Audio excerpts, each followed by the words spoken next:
Welcome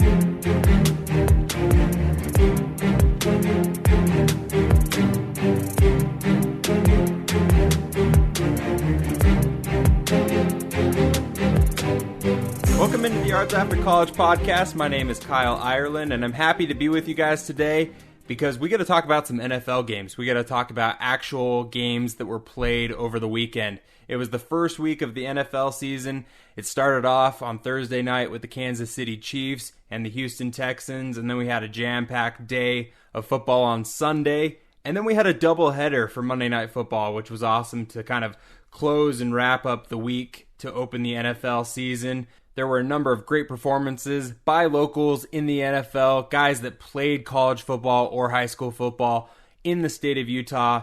You know, some really great rookie performances as well. You know, some guys that were drafted in the 2020 NFL draft had their first NFL games and really balled out. We're going to go over all their performances today, and we're going to talk about, you know, the highs and lows. We're going to talk about some roster news from this week and a new addition for one of the NFL locals. And then we've also got a special guest today. We've got KSL NewRadio's very own Tim Hughes. He's also the PA announcer for Utah football games at Allegiant Stadium, but he's got a new gig. He's going to be involved with the NFL down in Las Vegas with the Las Vegas Raiders and Allegiant Stadium. He was recently hired as the public address announcer for the Las Vegas Raiders and Allegiant Stadium for their home games. So we're going to talk to Tim about that opportunity. The Saints and the Raiders are going to be on Monday Night Football this coming week, and so we're going to talk about Tim's opportunity with the Raiders and then also that game coming up and the fact that there won't be any fans in Allegiant Stadium for that opening game for the Las Vegas franchise. So we've got a jam-packed show today. Let's kick it off with a segment that I'm going to call Instant Replay. On this week's Instant Replay, we've got a number of guys that I want to talk about. I mean, there's so many guys that are locals in the NFL that we're not going to be able to run into, all of their performances and cover what they did over the weekend. But I wanted to touch on the highlights, and I wanted to talk about some of the big names and what they did over the weekend. There's nearly 30 players just from the University of Utah, and so we're not going to be able to talk about all of these guys, but I wanted to start mentioning Zach Moss and talking about his performance in his first NFL game. Zach Moss and the Buffalo Bills, they played against the New York Jets and came out with a 27-17 win. Zach Moss carried the ball 9 times for 11 yards, and he also had 3 catches for 16 yards. One of those catches went for a touchdown. It was early in the first quarter. The Bills were on 2nd and goal within the 4 or 5 yard line there, and Zach Moss, he hooked up with Josh Allen for a nice catch, and it was nice to see Zach be able to get into the end zone in his first game. Moving on to our next local I wanted to talk about today was Jalen Johnson, former Utah cornerback. He had a rough go on one play. Marvin Jones for the Detroit Lions kind of trucked him on a play and sent Jalen onto his back. And, the commentators during the game, they said, welcome to the NFL, Jalen. Well, Jalen ended up, kind of getting the better end of the deal there at the end of the game because as time was expiring, Detroit Lions quarterback Matthew Stafford, he tried to find Marvin Jones in the end zone, and Jalen was there to break up the pass. He finished the game with not only that game-sealing pass breakup for Chicago's 27-23 win over the Detroit Lions, but he also had 2 pass breakups in total. He had 6 tackles, including 5 solo tackles. So it was nice to see Jalen out there performing really well in his debut. Another guy that I wanted to mention was Devontae Booker. He didn't have any touchdowns, but I thought it was nice to see Booker out there for the Las Vegas Raiders in their win over the Carolina Panthers because, last season he didn't have many touches with the Denver Broncos, and this first game with the Raiders, he had 4 carries for 29 yards, and then he also had 3 catches for 23 yards as Josh Jacobs' backup. So it was nice to see him kind of get into the mix there for the Las Vegas Raiders in their win over the Carolina Panthers. Next up, we've got Marcus Williams, former Utah safety. Marcus had an awesome interception. It was an interception thrown by Tampa Bay quarterback Tom Brady. Brady, had some miscommunication on a route with Mike Evans. The ball sailed over Evans' head, and it landed in Marcus Williams' arms. Williams returned the ball about 17 yards or so and put the Saints into a nice scoring position where they got a touchdown on their next possession. He finished the game with 1 tackle, the interception, and a pass breakup, and the Saints ended up beating the Tampa Bay Buccaneers 34-23. It was nice to see Marcus Williams get another interception. He's just becoming a ball hawk for the New Orleans Saints.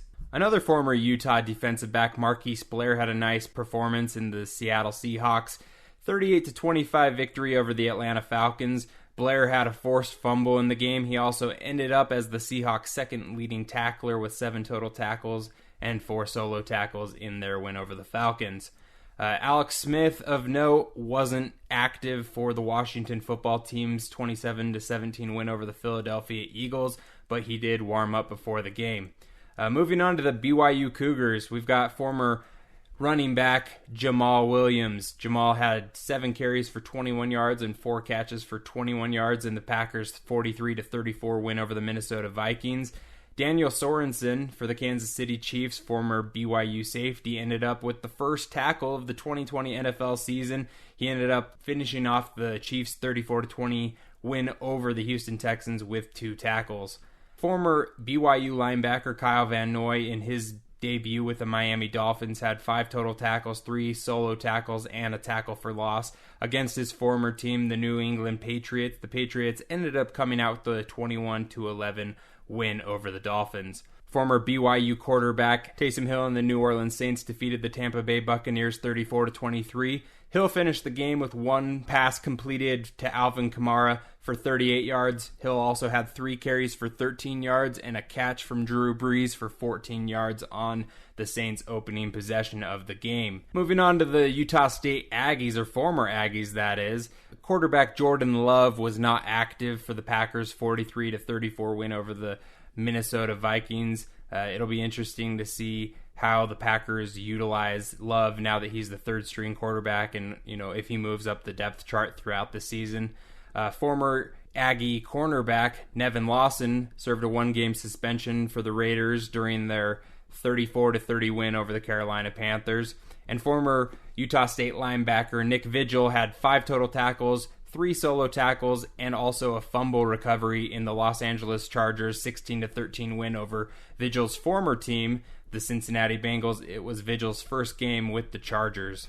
Moving on to the Weber State Wildcats, former Weber State cornerback Taron Johnson had 5 total tackles, 4 solo tackles, and a pass breakup in the Bills' 27-17 win over the New York Jets. So those were some of the highlights from the local guys in the NFL. We've got some stories written up on KSLSports.com highlighting, those big performances, the big plays by these locals in the NFL, and we're going to continue to do that throughout the NFL season. So whether, it's a big performance on Thursday night, we'll have a story up on that for you before the weekend, or on Sundays, we'll have all of the highlight plays. If Taysom Hill throws a touchdown pass, we're going to have that up on KSLSports.com for you. We'll also have Marcus Williams runs back a pick 6.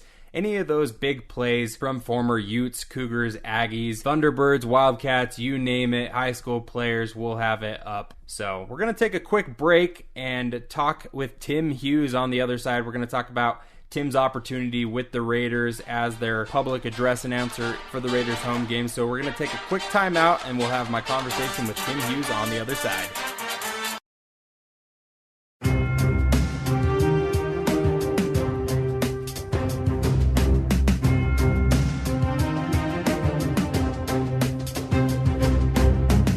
Welcome back into the Yards After College podcast. We are happy to be joined now by KSL NewRadio's own host of the morning show with Amanda Dixon, Tim Hughes, who's also public address announcer for the Utah football team at Rice-Eccles Stadium. You may have seen him with Glory Kickboxing. He's been in the broadcast industry for a number of years now. Happy to be joined by Tim. Tim, how are you doing today? I'm doing fantastic, Kyle. I'm glad you reached out to me. Yeah, I'm excited to talk with you, Tim. I found out a couple of weeks ago that you were going to be taking this public address announcer job with the Las Vegas Raiders. I almost said Oakland Raiders there. I'm getting into the habit, but I almost slipped there. And, it's the first season for the Raiders in Las Vegas, Allegiant Stadium, brand new, $1 billion stadium down there, beautiful. And, it's cool because, Utah football fans or, NFL fans in general now have a team, now 5-6 hours down the road, as opposed to, the Broncos 9-10 hours away. It's cool to be able to have a nearby team. And I wanted to kind of get your perspective on that. But I wanted to start off, you've got a number of years in the broadcast industry. You've, worked in football, you've worked in kickboxing. And I wanted to, talk about, how did you get into broadcasting and caused you to really, search that out as far as a career? Well, this is going to date me, but 2019 was my 40th year of doing radio. So I've been at it a long time, but I graduated high school in 1977. And there was a kid up there that while we were in high school, he got the opportunity to do a night shift on a radio station in Pocatello that was called KSEI. And they may still carry those same call letters, I don't know. But he got the gig because his dad owned a clothing store up there and was a big advertiser on the radio station. So we always thought he was like, the king of kings, because he was on the radio while we were still in high school. And I kind of got the bug then. And so when I graduated, I looked up broadcast schools, and there happened to be one in Salt Lake City. And I just made the 2.5, 3 hour drive down, lived here for a year going to broadcast school, and then went back to Idaho to get my first job. And after only about, I think, 4 months or something, I got the call to come back to Salt Lake City. And amazingly, I've been here ever since. Radio is kind of known as a transient career. You bounce around a lot, but I've been really, really lucky and spent my entire career, with the exception of those first few months, here in one city. So, how did you find out about this Raiders gig? Did they reach out to you? Did you reach out to them? What was the process like in being able to get this job at Allegiant Stadium for the Las Vegas Raiders? Well, let me back up a little bit, because my years in radio here in Salt Lake, I started in country radio at KSOP and worked there for the first 9 years, and then came to KSL the first time in 1988 and did morning drive back then. A lot of people don't remember that, but I was hired to do weekends, and within a few months, they were asking me if I'd consider taking over the morning show, which was a big shocker. And I did that from 1988 to 93. And then I bounced around over to launch KNRS and did Utah's morning news with Hendricks and Hughes over there. Bob Hendricks was my news guy. And then when that job went away, as I was mentioning a minute ago, radio tends to be a little unsettling sometimes. I started a studio here at home. So I started doing voice work for various clients and things, and just doing radio part-time on the weekends.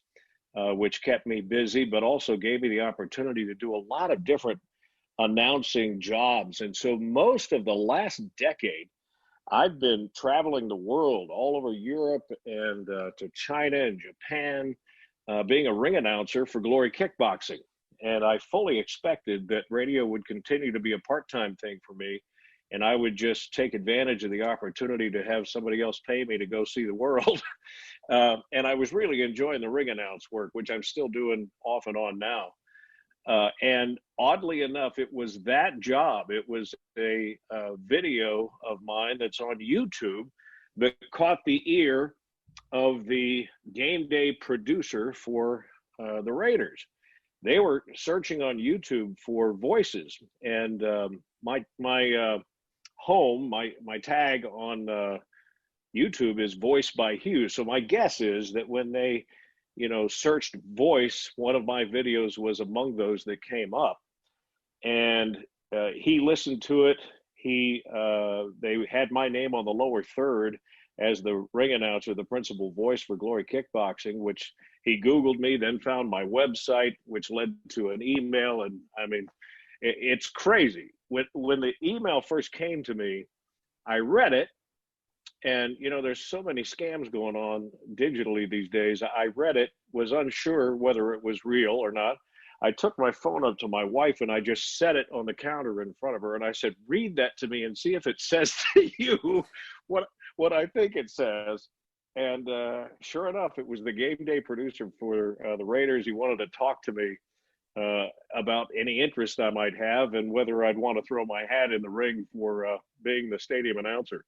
you with the Utah football team and Rice-Eccles Stadium, what is that going to be like for you, do you think, going from the experience of you've done kickboxing, Utah football, and they've got an outdoor venue, but now you've got an Allegiant Stadium, which is a dome. Is there a bit of a difference by, having your voice be inside versus outside? Have you noticed that?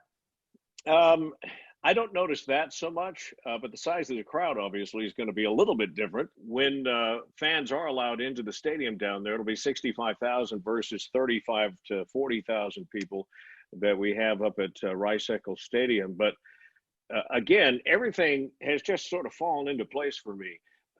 They liked my announce style in Vegas, but also wanted to know if I had ever done any high-level football. So the fact that last year, my son and I, who is my spotter, by the way, my son and I took over the announcing and the spotting work up at the University of Utah after Mike Runge had done it for, I don't know, maybe 40 years or something. And that was an honor that we were really excited about because we were season ticket holders at the U anyway.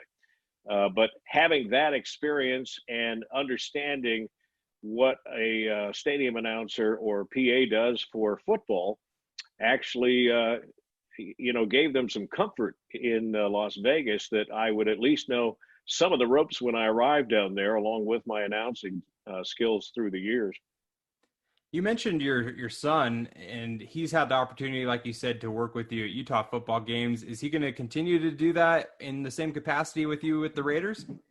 He is. And when I got the email and then I had my first conversation with him down there, I sent him a text and I said, hey, would you consider being a spotter for the Las Vegas Raiders? And his head about exploded, obviously, because it was the farthest thing from anybody's mind. But when you get that call and you get that opportunity, of course you take that. And the Raiders kind of like the idea that my son and I already had a system between us because they were going to have to fill that spotter role anyway. And they said, look, if he's flexible enough and wants to do the job, we'll bring him down with you, see how it goes. And, we haven't had game time experience yet, but we plan on showing our stuff coming up for Monday Night Football. And you mentioned Allegiant Stadium and the fact that there aren't going to be fans there to begin with this season for the Raiders. Obviously, with the pandemic, a number of NFL stadiums are going to be empty like we saw this opening weekend. What are your thoughts on having your first game there as the PA announcer in Allegiant Stadium for the Raiders be without fans? You're just going to be announcing like you normally would, but there's not going to be 60,000 like you mentioned. There's going to be a limited amount of personnel for each team and then the players. Yeah, and I don't mind it at all. Obviously, it would be better energy if there were 65,000 plus people there. But I think the way the production department there in Vegas, the Raiders organization is looking at it, is they have a brand new building. The team is new to Las Vegas. And from a production side, they're almost looking at it like a soft opening for an amusement park or something where they're going to have the chance to really hone their skills and get a rhythm within the team, the game day team. So it's an advantage in that way. And they take it very seriously, and they should, that they want to create as much of a home field advantage for the Raiders as they can. And I think you've seen that with some of the coverage. If you watch any of the football in the first couple of weeks, some of the teams have really gone all out with crowd chants and swells of cheering and things on big plays. And so, it's all about making the team feel like there's a crowd in the stands. Not much worry about how we feel about it, but we're trying to create an environment that the team can thrive in. Now, Tim, I know that you've been down to Allegiant Stadium already, and you've had the privilege to, look around that $1.8 billion monstrosity, that Death Star that, I just think it looks so sleek. Opposite of the Strip on the other side of I-15, and it looks like, something that you see out of Star Wars pretty much. But, $1.8 billion, what did it look like when you went down there? What did you think? It's impressive. I don't know any other way to put it. When you walk in there, anything, and if you saw any of the video when Gruden first walked onto the field, he himself was stunned, and he turns to Mark Davis and he says, "You know, it's one thing to envision this or put this on paper, but it's another thing to walk in and see this amazing building." And of course, it does on that one end with the glass. It faces the strip. So they have lots of options there. If they're going to have a concert or something, they can close big black curtains and shut off that window. They can open up the curtains so you can just see the strip in the background, or they have the ability to open up those windows and let fresh air in, which isn't much when you first think about it, but the coaches have to decide at the beginning of the ball game if they're going to have fresh air, and if they are, it has to stay open all the way through so that you're not, getting an advantage if there's a wind or something. They're not getting an advantage when they shift direction on the field. So there is a little thought going into that, but that field, and this is the most impressive thing to me, actually rolls out of there. They wanted to play on natural grass, and so that grass will wilt if they have it inside the building for too long. So the opposite end, you see the glass, the windows on one end, at the opposite end of the stadium, that whole lower bowl section lifts up on pistons, and the field rolls out so that it can be put out in the sun so they can care for it out there. And the field that UNLV, my understanding is the field that the UNLV will play on is actually underneath the Raiders field. So, yeah, 1.8 billion buys you a lot of toys. It's amazing. Some of the technology in these new stadiums. I mean, I was watching Sunday Night Football on KSL TV over the weekend, and they had, $4 or $5 billion SoFi Stadium. You've got $1.8 billion Allegiant Stadium. It's pretty amazing what they're doing these days. Now, Tim, I know that we've talked a little bit about your broadcast history, and we've talked about your experience with Glory Kickboxing, and you've really come up with an excellent catchphrase that you're well known for with "Are you ready for glory?" So I have to ask you, have you thought about what you're going to say for the Raiders games? Yeah, first, a little story behind the "Are you ready for glory?" That was never a plan. When they hired me to do the Glory shows clear back in 2013, all they had was a tagline for the opening of the main event, which is what most combat sports have just before the main event. That's where Bruce Buffer, Michael Buffer, Jimmy Lennon Jr., they all do their taglines there. And it was always, "It's time for glory." But one of the venue producers for Glory actually said, "It just feels like we need something at the beginning to get things rolling." And I just threw out an idea. We were in New York City for an event, and I said, "How about Are You Ready for Glory?" He said, "Give it a try. Let's see how it goes." And it became sort of the rallying cry for all of the promotional videos that Glory has done through the years. And I haven't gotten to that level, to be honest with you, with the team down there in Vegas. But my dream would be if I could use that same line, only just throw football out there, and at the beginning of a game, just before the videos come on or just before the team is introduced, to say either "Raider Nation" or "Las Vegas, are you ready for football?" I'd love to be able to do that, and I hope it's something that we get the chance to do. I can't wait. You got me pumped. I want to be down there for Monday Night Football. I wish that I could be there to see we've got two 1-0 teams. We've got the New Orleans Saints, who beat the Tampa Bay Buccaneers in their first game, and then you've got the Las Vegas Raiders in their first game in Las Vegas since moving from Oakland, and they beat down the Carolina Panthers over the weekend. So, we've got this 1-0 matchup for both teams. Monday Night Football, it's going to be the only game on Monday. Who do you got, Tim? Who are you picking? You're going to go with the Raiders, or are you going to go with the Saints? You want my heart or my head here? Well, I'll leave that up to you. I'm not going to sway you anyway. Well, Josh Jacobs was a beast in that first game for the Raiders, and that defensive stop on fourth and less than a yard was huge. But everybody knows that the Panthers are not the Saints, and the expectation is on paper and everything else that the Saints would win this ball game.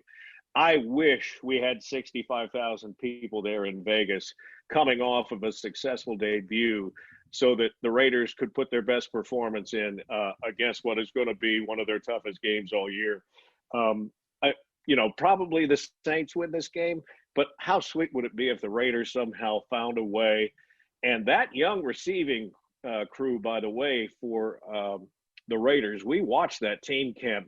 This Ruggs kid out of Alabama is amazing, and he is fast as lightning and has great hands. And Gruden knows he's going with a really young team this year. I think they're the youngest team, second youngest team in the league, or maybe that's even just at the receiver position. But it was one of the things they wanted to improve this year. So there's some big question marks there. But boy, it would be sweet to see the Raiders pull one off. You can find him on social media, on Twitter at Voiced by Hughes. You can also hear him weekdays from 5 a.m. to 9 a.m. with Amanda Dixon on Utah's Morning News on KSL NewRadio 1160, 102.7 FM. Tim, I know that Raiders fans and football fans everywhere are excited for football to get back to normal, so we can head down to Allegiant Stadium and we can hear your voice fill that beautiful new stadium. But until then, I appreciate you being able to join the Yards After College podcast, and have a good call on Monday. Thank you so much. And speaking of, after college, Chase Hansen, of course, is a backup for those Saints coming in. Taysom Hill will be their former BYU guy. And by the way, I mentioned I graduated in 1977 in Pocatello, Idaho. There were only two high schools when I went to school back then. One was Pocatello High, one was Highland High. I graduated from Pocatello High, and Taysom graduated from Highland High. What are the chances that two guys from a small town like Pocatello, Idaho, end up in different capacities on Monday Night Football in Las Vegas? Dreams do come true, Kyle. They do indeed. Thanks for your time, Tim. Thank you.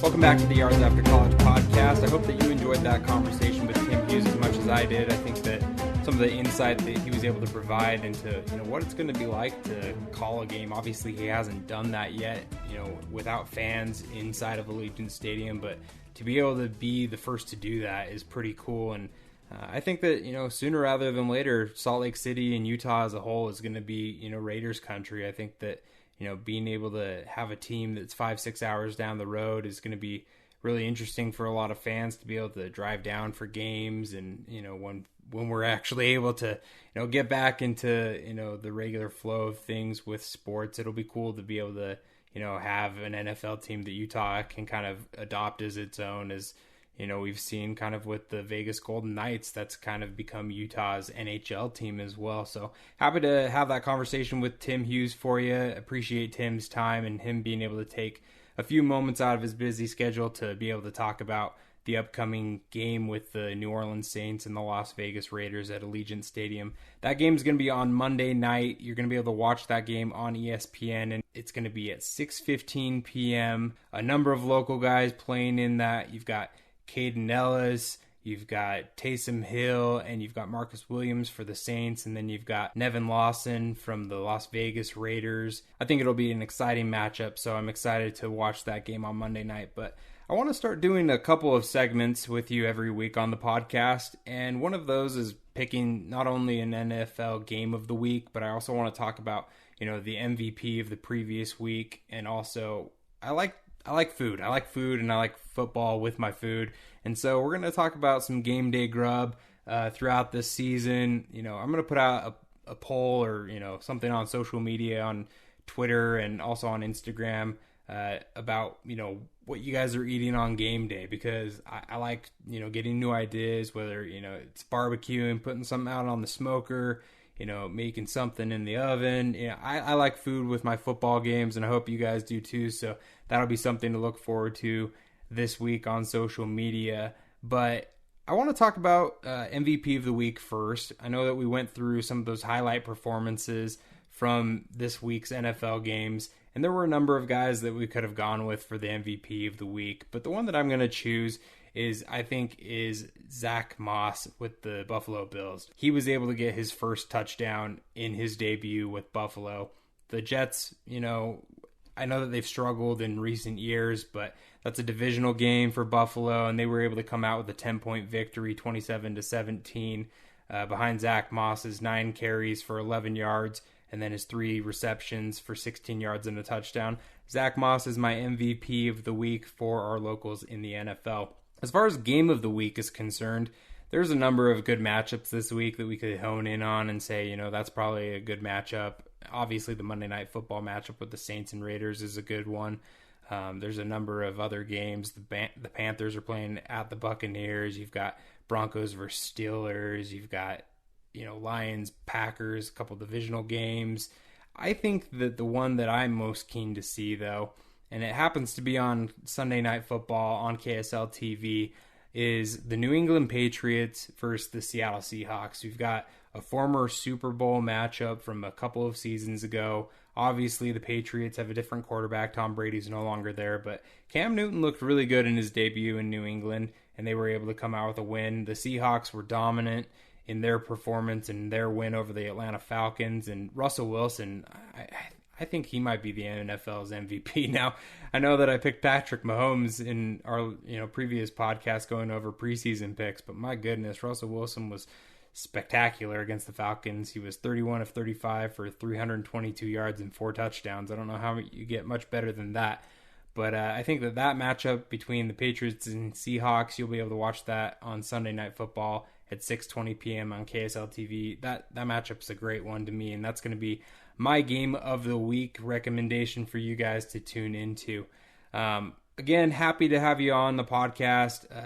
I want to try and make this, interactive throughout the year, and I know that we're just getting going, but chime in. Let me know what you want me to talk about. Any ideas that you have, any segments that you'd like me to have included in the podcast, things that you want to go over. We're going to be able to involve those throughout the season. We're only, through week 1, and we've got a long way to go. But last news before we wrap this episode up today is 3 news and notes that have occurred since the opening week of the NFL season. You've got former Utah cornerback Josh Nurse, who was signed by the Jacksonville Jaguars. They came away with a week 1 victory over the Indianapolis Colts, 27-20. You've got the Indianapolis Colts, who signed former Utah kicker and former Tampa Bay Buccaneers kicker Matt Gay to the team's practice squad on Tuesday. And then the Las Vegas Raiders added Nevin Lawson back to the team's active roster after he was suspended following an incident last season. He missed the first game of the season on Sunday, but he's going to be on the active roster for the Raiders in their Week 2 matchup versus the Saints. But in order to make room for Nevin Lawson on the roster, they had to waive former Utah State defensive back Dallin Leavitt, who's no longer on the Raiders roster. We'll see if he lands on their practice squad or if another team picks him up. But that'll do it for this week's episode of the Yards After College podcast. Again, you can follow me, Kyle Ireland, on Twitter at Kyle Ireland. You can follow me on Instagram at Kyle Ireland KSL. And then you can also follow all of KSL Sports on Twitter. It's at KSL Sports. And then be sure to read us at KSLSports.com and tune into Sports Beat. Catch all of the highlights for these NFL games on Sports Beat. Sundays, not only the local guys in the NFL, but good plays around the NFL and as a whole. So tune in to KSL Sports Beat every night, and then also especially on the weekends to be able to get those NFL highlights. That'll do it for this week's episode. Be sure to watch Thursday Night Football. You got the Bengals and Browns, and then we've got a full slate coming up on Sunday and Monday Night Football. Until then, this has been the Yards After College podcast, brought to you by KSLSports.com.